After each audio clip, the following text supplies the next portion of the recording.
یہ بالکل latest data ہے 2007-2008 کا، اور اب جو ڈیٹا آئے گا اس سے بھی بدتر مجھے تو لگتا ہوگا. تو گجرات کہاں کھڑا ہے؟ بہار یو پی کے برابر کھڑا ہے. بہار اور یو پی کے برابر کھڑا ہے گجرات. آؤٹ آف اسکول یہ ہے، خالی ہندوؤں کا مسئلہ نہیں ہے، مسلمانوں کا مسئلہ نہیں ہے، یہ آؤٹ آف اسکول جو بچے ہیں، جو بچے کسی بھی مذہب کے ہوں، وہ آؤٹ آف اسکول جو ہیں وہ کتنے ہیں؟ 40% کے لگ بھگ ہیں بہار میں، اور 30% کے لگ بھگ ہیں جو ہے وہ بچے جو ہیں وہ یو پی کے اندر ہیں، اور گجرات میں تقریباً 36%، 36%. جب 36% بچے آؤٹ آف اسکول ہوں گے تو یہ بتلائیے کہ ان کے مستقبل کا کیا ٹھکانا ہے. مجھے بتلاؤ کیا غلطی ہے مستقبل میں. اسی طریقے سے آپ یہ لگیے کہ ہیومن ڈیولپمنٹ کا جو گراف میں نے آپ کو بتایا تھا، یہ تو جنرل گراف ہے. آج میں اسپیسیفک بھی جاؤں گا. کیرلا نمبر اول کے اوپر ہے. کیرلا لگ بھگ انٹرنیشنل پیرامیٹر کے اوپر آ چکا ہے، انٹرنیشنل پیرامیٹر کے اوپر آ چکا ہے. لیکن ہمارا گجرات 12ویں نمبر کے اوپر ہے. گجراتی بھائیوں،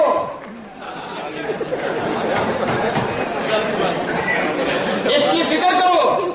تمہارا بہت تم کو اچھی اچھی سڑکیں دکھائی دیتی ہیں، بڑے بڑے مال دکھائی دیتے ہیں، بڑے بڑے تم کو باغات دکھائی دیتے ہیں، پکے مکانات کے بنگلے تم کو نظر آتے ہیں، لیکن عام آدمی اس سے محروم ہے. ایک بات یاد رکھو، ٹاٹا برلا کو اور ریلائنس کو بہت ترقی ہو رہی ہے اس پردیش میں، لیکن عام انسان کی ترقی نہیں ہو رہی ہے. یہ پلاننگ کمیشن کا ایک ڈاکومنٹ بتلا رہا ہے کہ گجرات کہاں ہے؟ 12ویں نمبر کے اوپر ہے پورے ہندوستان کے اندر.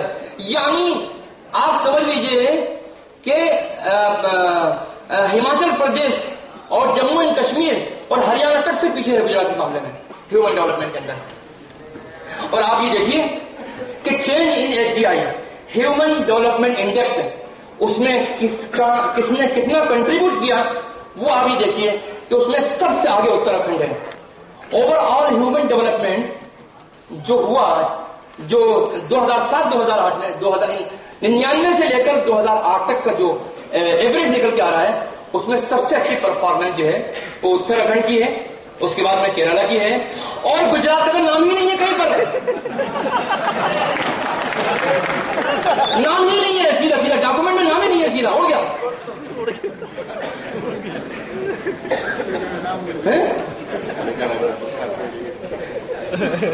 آج مسافر کی بڑی انٹرسٹنگ چیزیں ہیں. اور میں نے آپ کو بتایا تھا کہ ہیلتھ، ایجوکیشن اور انکم، یہ 3 چیزیں ہیومن انڈیکس کے اندر آتی ہیں. آپ دیکھیے انکم کے اندر دیکھ لیجیے کہ انکم میں جو سب سے اچھی پرفارمنس دی ہے وہ آسام نے دی ہے. ابھی انکم کے اندر آسام میں جو گروتھ ہو رہا ہے جس طریقے سے، وہ کیرلا کے بعد نمبر 2 پر آسام ہے. اور ہمارا جو گجرات ہے، گجرات پردیش ہے، وہ بھی یہاں پر بھی 12ویں نمبر کے اوپر آ گیا. آئیے ایجوکیشن میں دیکھ لیتے ہیں. ایجوکیشن میں جو سب سے اچھی پرفارمنس کی ہے وہ اتراکھنڈ اور جھارکھنڈ نے اور آندھرا پردیش نے، ان 3 اسٹیٹ نے کی ہے. اس کے بعد میں دیگر اور بھی ہیں. اور ہمارا جو آسام ہے اور گجرات ہے اور بہار ہے، یہ تینوں لگ بھگ برابر آ چکے ہیں. میں نے تینوں اسٹار دے رکھا ہے. صرف ہیلتھ میں دیکھ لیجیے، ہیلتھ کے اندر بھی جو سب سے اچھے ہیلتھ انڈیکس سب سے ڈیولپ کیا ہے وہ گوا ہے. گوا میں ہیلتھ کی پروگرام جو گورنمنٹ کے فنڈ سے چلے ہیں وہ بڑی خوبصورتی سے چلے ہیں، اور اس میں ہم نمبر 1 دیں گے کس کو؟ گوا کو. اس کے بعد آسام ہے، چھتیس گڑھ ہے، یو پی ہے، اور ہمارا جو گجرات ہے وہ یہاں پر بھی 6 نمبر کے اوپر آ گیا. یہاں پر بھی 6 نمبر کے اوپر آ گیا. اور آپ اور دیکھیے، ہنگر یعنی بھوک مری کا شکار، یعنی ڈیسنٹ مل جن کو نہیں مل رہا ہے وہ لوگ، اس میں بھی دیکھیے کہ یہاں پر بھی گجرات اور یو پی لگ بھگ برابر ہیں. اور گجرات کا پورے انڈیا میں جو نمبر ہے وہ 5واں نمبر ہے.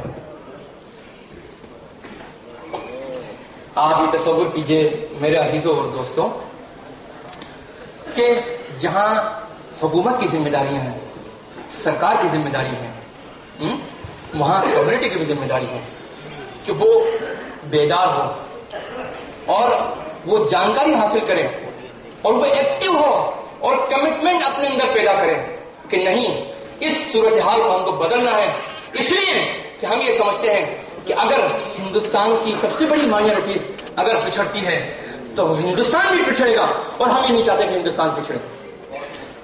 ہمیں یہ یقین ہے کہ اگر مسلمان مائنورٹیز اور ہندوستان کے تمام پچھڑے ہوئے ورگ لوگ طبقات اگر برابر میں آئیں گے تو میں سمجھتا ہوں کہ ایک وقت وہ بھی آئے گا کہ ہندوستان کی اکانومی نمبر 1 ہوگی انشاءاللہ تعالی۔ یہی میرا آپ سے کہنا ہے، اور یہی محبت کا ایک پیغام اور ایک بیداری کا پیغام میں آپ کے سامنے لے کر آیا، اور میں بار بار حاضر ہوتا رہوں گا، جب آپ حکم دیں گے حاضر ہوتا رہوں گا۔ اور میں اپنی خوش قسمتی سمجھتا ہوں کہ اس بھائی چارگی کا جو ماحول ہے وہ ایسا مضبوط ہو کہ جس طریقے سے کہ ہم نے ہندوستان کی آزادی کی جنگ کندھے سے کندھا ملا کر لڑی تھی، فرقہ پرستی کے خلاف بھی ہم کو یہ جنگ کندھے سے کندھا ملا کر لڑنی ہے، اور ہندوستان کو ایک سپر پاور بنانا ہے ہم کو۔ الحمدللہ۔